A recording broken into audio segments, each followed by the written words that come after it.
Bismillahirrahmanirrahim. Qala al-Imam Abu Hamid Muhammad bin Muhammad al-Ghazali rahimahullah ta'ala nafa'ana bihi wa bi'ulumihi wa bi'ulumikum fid darain amin ila qala al-khamisah as-sidqu fala tashhab kadiban fa innaka minhu ala ghururin fa innahu mislu as-sarabi yuqarribu minkal ba'id wa yub'iduka al-qarib. Masih lagi melanjutkan pembahasan tentang kriteria atau memilih seorang kawan dekat atau sahabat. Maka yang kelima, kata Imam Al-Ghazali rahimahullah ta'ala, kalau memilih sahabat itu yang diperhatikan kriterianya yang kelima adalah as-sidqu, yaitu kejujurannya. Ya, jadi yang pertama kemarin akalnya, kemudian yang kedua akhlak. Jadi kalau memilih sahabat yang kita jadikan sebagai kawan dekat kita, yang kita bisa kemudian benar-benar insyaallah dunia bersahabat sampai nanti di surganya Allah pun bersahabat, yaitu yang pertama cari orangnya yang akalnya baik, yang kedua cari yang akhlaknya baik, yang ketiga cari orangnya kemudian yang tidak melakukan maksiat atau dosa-dosa besar, yang keempat kemudian cari orang yang tidak serakah dengan dunia. Jadi akal, akhlak, orang saleh, jangan serakah, yang kelima orangnya jujur. Ya, lima ini yang dinasihatkan oleh Hujjatul Islam Abu Hamid Al-Ghazali rahimahullah dalam kitab beliau Bidayatul Hidayah. Nah, kata beliau, fala tashab kadiban, jangan bersahabat dengan orang yang terbiasa dusta. Fa innaka, maka sesungguhnya engkau, fa innaka minhu ala ghururin, daripada dia, maksudnya daripada sahabat yang terbiasa dusta tadi, ala ghururin, senantiasa akan tertipu. Jadi bila kita bersahabat dengan orang yang sudah kebiasaan berdusta, maka kata Imam Al-Ghazali, kita lebih banyak tertipunya. Kenapa lebih banyak tertipunya? Fa innahu mislu sarabi, karena orang yang sudah biasa berdusta itu seperti asarab. Itu apa ya terjemahannya? Kalau dari jauh kelihatan ada, begitu didekati tidak ada. Itu apa bahasanya coba? Hah? Naiknya itu benar tuh, cuman orang sini paham nggak? Fata morgana itu dari jauh, kayak kita lagi di mobil misalnya, lagi apa namanya jauh, kayak ada lubang padahal enggak. Nah itu namanya fata morgana. Atau kita dari jauh melihat di sana kayak ada apa tuh, kayak genangan air, padahal begitu dekat nggak ada. Nah itu orang dusta tuh mislu salat, ya anggap aja fata morgana lah. Ya, saya tidak tahu lagi bahasanya apa. Ada nggak yang lebih mudah bahasanya? Nggak ada. Tapi paham fata morgana maksudnya ya. Nah, misfa'innahu, maka sesungguhnya orang yang sudah biasa berdusta itu kayak fata morgana, kata Imam Al-Ghazali. Apa sifatnya? Yuqarribuka minkal ba'id, yang jauh dia dekatkan, yang dekat dia jauhkan. Bahasa kitanya, kalau orang itu sudah terbiasa dengan sifat dusta itu, yang ada ditiadakan, yang nggak ada diadakan. Ini yang bikin kita tertipu terus bila memilih sahabat yang sudah biasa berdusta. Jadi yang nggak ada diada-adain ceritanya. Sebaliknya, yang kemudian ada ditiadakan. Nah, ini yang kata Imam Al-Ghazali, guru akan tertipu terus kita kalau kemudian bersahabat dengan orang yang terbiasa dengan sifat dusta. Bahasa ringkasnya, nggak ada untungnya punya kawan kalau kemudian dia tidak jujur, ya kan? Para rasul itu kan akhlaknya yang paling pertama adalah siddiq, ya kan? Para rasul itu kan sifatnya kan satu siddiq, yang kedua amanah, tabligh, baru fatanah. Siddiq apa?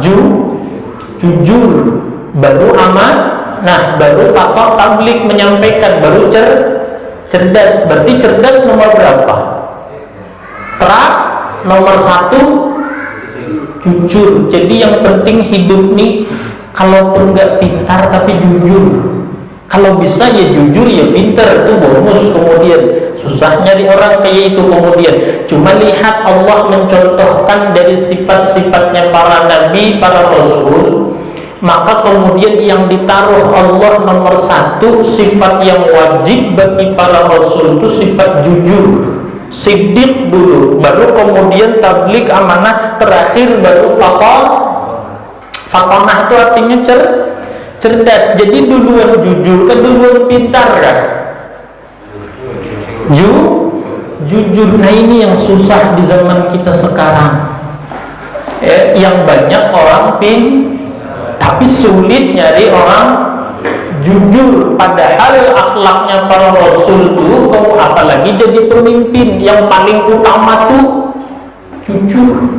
Nggak pinter-pinter amat nggak apa-apa, yang penting orangnya jujur. Karena kalau pinter nggak jujur lebih bahaya dari orang bodoh yang nggak jujur. Orang pinter tapi dia tukang bohong, sudah pinter, ya sudah pinter, dia kerjaannya tukang bohong, artinya pasti berbohongnya pun pinter. Maka yang penting dalam Islam itu jujur. Jangan terbiasa, jangan dimulai dusta ini, jangan dimulai dalam hal apapun, pekerjaankah, di rumah tanggakah, berkawankah, jangan dimulai dusta ini, jangan. Ya, jangan, karena bahayanya luar biasa dusta ini. Ya. Makanya para nabi, para rasul itu yang penting pertama jujur. Rasulullah itu bahkan dicontohkan lagi kan, beliau adalah Nabiyyil ummi, artinya yang nggak pandai membaca menulis. Artinya kalau dari segi kepinteran, kemudian sebelum diangkat jadi rasul dan dapat wahyu, kalau bahasa sekarangnya nih, intelektualitas, kemudian dari sisi baca dan tulis, Nabi nggak ada, tapi punya sifat jujur. Nabi itu sebelum diangkat jadi nabi, dia sudah gelarnya orang yang bisa dipercaya, karena punya sifat jujur. Ya. Nah, kalau kita sudah terbiasa berdusta, yang pertama bahayanya kalau sudah dalam diri itu tumbuh karakter biasa berdusta, ini yang pertama yang nyata dahulu itu adalah bentuk maksiat kepada Allah. Itu nyata sudah. Ya, di dalam Al-Quran apa kata Allah? Ya ayyuhalladzina amanu taqullaha wa kunu ma'as shadiqin. Hai orang-orang yang beriman, bertakwalah kepada Allah dan hendaklah engkau jadi bersama orang-orang yang jujur. Innallaha la yahdi, sesungguhnya Allah tidak akan memberi petunjuk, man huwa musrifun kadzdzab, bagi siapa yang melampaui batas dan biasa berdusta. Ya ayyuhalladzina amanu, iman, hai orang-orang yang beriman, ittaqullah, bertakwalah kepada Allah, takwa. Wa kunu ma'as-shadiqin, dan hendaklah engkau atau kalian jadi bersama orang-orang yang jujur. Iman, takwa, jujur. Artinya kemudian kalau memang orang itu beriman, bertakwa kepada Allah, pasti ada sifat jujur dalam dirinya.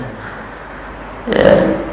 Dia kemudian berusaha sedemikian rupa jangan sampai dusta, ucapan dan kelakuan ke hati kan. Usahakan jujur. Hati ini bisa dusta loh Pak. Jangan dipikir yang dusta itu cuma lidah, mau anu saja, hati bisa dusta.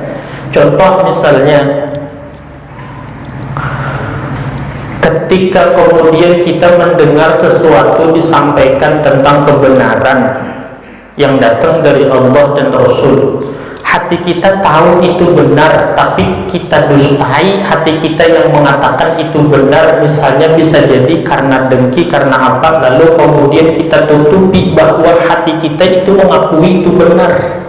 Nah itu namanya kemudian hati yang tidak jujur. Kita tahu yang diomongkan orang itu benar, hati kita pun mengatakan itu benar, cuma kita nggak mau mengakui, nggak mau menuruti kata hati kita bahwa yang diomongkan, disampaikan orang itu benar, lalu kita tutupi. Maka kemudian kita usahakan sebisa mungkin untuk tidak menerima itu. Nah itu namanya dusta juga ya, tapi dusta yang di dalam hati ya, dusta di dalam hati. Kemudian maka ada kan kemudian yang disampaikan oleh Nabi Sallallahu Alaihi Wasallam bahwa walaupun dari lisannya seorang, dari lidahnya seekor anjing, kalau itu kebenaran terima, karena itu adalah tanda kejujuran hati.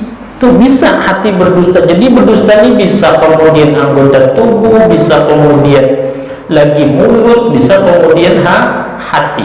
Nah itu kemudian ya, innallaha la yahdi man huwa musrifun kadzdzab. Allah tidak akan memberi hidayah orang yang melampaui batas dan orang yang sudah biasa berdusta. Kalau sudah nggak dapat hidayah, apa jadinya? Yang kita andalkan dalam hidup ini, harta paling berharga kita setelah iman, taufik dan hidayah. Ya, kita iman kepada Allah tapi nggak dapat taufik hidayah untuk kemudian melaksanakan atau membuktikan keimanan kita itu dalam bentuk ibadah, apa jadinya? Nah, taufik hidayah ini harta paling mahal setelah iman. Kalau kita diberi taufik hidayah oleh Allah, maka susah kayak apapun, halangan besar seperti apapun, akan tetap kita bisa melaksanakan ketaatan karena ada taufik dan. Tapi kalau nggak ada, hidup lapang seperti apapun, waktu luang sebanyak apapun, gak akan ibadah orang ya. Bukan dia yang gak mau ibadah, bukan dianya sehat, waktunya ada, orangnya hidup cukup, tapi kenapa dia gak ibadah? Bukan dianya yang gak mau ibadah, Allah yang gak memberi dia taufik dan hidayah. Ya, kita nih kenapa bisa, padahal mungkin ada aja yang di rumah susah sebenarnya hidup. Kalau mikirin hidup di rumah, jangankan ngaji, kemudian keluar rumah aja kira-kira nggak mau, males, pusing dah ya kan. Apalagi keadaan sekarang, pusing mikirin macam-macam, buru-buru ke masjid kemudian. Tapi karena ada taufik dan hidayah, alhamdulillah, datang ngaji, datang salat berjamaah, datang ibadah, membaca Quran, baca zikir, baca sholawat. Bukan karena kita hebat, karena taufik dan hidayah Allah ya. Makanya jangan heran kemudian ada orang waktunya luang, hidup lapang, tapi kenapa nggak bisa ibadah? Nah dia nggak dapat satu harta yang paling berharga. Apa itu? Petunjuk dan pertolongan Allah. Hidayah itu petunjuk, taufik itu pertolongan. Ditunjuki oleh Allah hati itu, lalu tergerak kemudian untuk ibadah, lalu diberi taufik, ditolongi lagi oleh Allah melaksanakan itu. Apa lagi coba? Nah, Allah sudah memberikan garisan kalau orang dah terbiasa dusta, akan jauh dari taufik dan hidayah Allah Subhanahu wa taala. Ya. Innallaha la yahdi man huwa musrifun kadzdzab. Sesungguhnya Allah tidak akan memberi hidayah siapa yang dia terbiasa melampaui batas dan terbiasa dusta. Ya. Ingat tadi dusta ada di dalam, bisa juga terjadi di dalam hati. Nah, jadi begini anunya, apa namanya, kaitannya. Ingat loh ya, kita ini misalnya orang menyampaikan tentang sesuatu kebenaran, sesuatu kebaikan, kita tersinggung. Kita tersinggung. Bila tersinggung tuh kita menolak setelahnya, maka sampai kapanpun kita nggak akan bisa baik. Kenapa? Berarti kita sudah berdosa. Misalnya orang menyampaikan, ayo misalnya sholat berjamaah, jangan dunia, ini contoh, jangan dunia aja terus dikejar, siang malam dikejar kemana-mana. Misalnya kalau urusan pekerjaan sejauh apapun didatangi, tapi urusan berjamaah kadang-kadang kemudian dekat nggak datang, tersinggung kita. Padahal yang disampaikan orang benar nggak? Ya kan? Tapi kita tersinggung. Nah, ketika kita tersinggung itu tadi, kita bisa menolak. Ya kan, artinya ya, sebenarnya yang disampaikan orang tuh hatinya pun mengakui bahwa itu orang dia hari-hari ngerjakan. Misalnya kalau urusan kerja kesini ke Jakarta, dia datang nggak? Iya kan, subuh berangkat pulang malam, dikejarnya nggak? Masa dia urusan ke masjid, urusan taklim, urusan ke musola nggak bisa datang? Misalnya, cuma dia tersinggung. Begitu tersinggung, dia nggak mau terima, padahal hatinya mengatakan itu benar. Artinya dia sudah berdosa. Mulutnya diem, tapi hatinya berdosa. Nah, ketika dia sudah terbiasa seperti itu, kalau tersinggung marah, nggak terima, tersinggung nggak terima, tersinggung nggak terima, tersinggung nggak terima, lihat ya sampai kapan nggak akan mau jadi berubah baik, nggak akan bisa. Kenapa? Jauh daripada hidayah Allah sendiri yang sudah katakan bahwa Allah nggak akan memberi hidayah orang yang sudah biasa berdosa. Kalau kita tersinggung juga sama, yang ada ini pasti, wallah demi Allah pasti. Kemudian apalagi ngaji yang kayak gini, kemudian pasti banyak tersinggung. Cuma ketika tersinggung sakit nggak? Kalau bilang enggak, kita bubarkan ngajian. Pasti cuma ketika sakit lalu sadar, oh ya Allah, di situ salahnya. Nah, berarti dia ketika jujur, inilah api yang akan memantik datangnya cahaya hidayah. Di sini kemudian kenapa hidayah itu nggak datang? Karena sudah terbiasa dusta. Itu contoh. Ya, jadi kalau tersinggung, jangan omongan orang itu yang didustakan dalam hati, karena itu membuat pintu hidayah tertutup. Jadi tersinggung, siapa aja namanya kita manusia, kalau mendengarkan nyampaikan kebaikan tuh pasti tersinggung. Kadang-kadang orang maksudnya nggak menyinggung kita, tetap aja kita tersinggung. Orang nggak nyinggung kita kan, cuma karena memang benar itu kelakuan, jadi tersinggung. Cuma kalau kecuali saya sebut misalnya Pak Ustadz Saryono begini-begini, nah itu namanya kemudian alamatnya jelas. Kalau ini kan secara umum sih, misalnya saya tidak tahu masalah masing-masing di rumah, ya kan? Saya tidak tahu Pak Ustadz Saryono lagi banyak hutang, Pak Ikin lagi banyak hutang, Pak Haji Kurdi lagi banyak hutang semua ya. Contoh misalnya, saya tidak tahu nih masalahnya apa.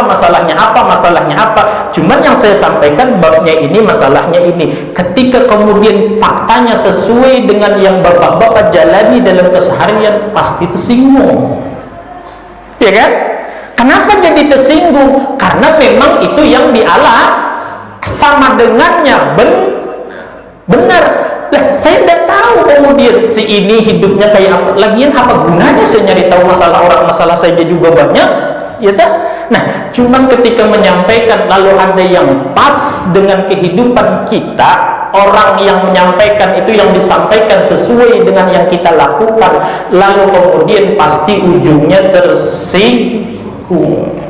Kenapa jadi tersinggung? Karena benar.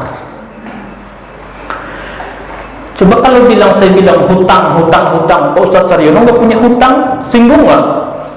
Kalau sampai tersinggung juga ada yang nggak beres, berarti masalahnya kan orang bicara hutang yang tersinggung pasti yang, ayo, iya kan? Membicarakan masalah bab sholat pasti yang tersinggung yang tidak. Iya, artinya yang tersinggung itu yang benar. Nah, ketika benar dan kita tersinggung, maka jangan sampai hati kita mendustakan kebenaran itu.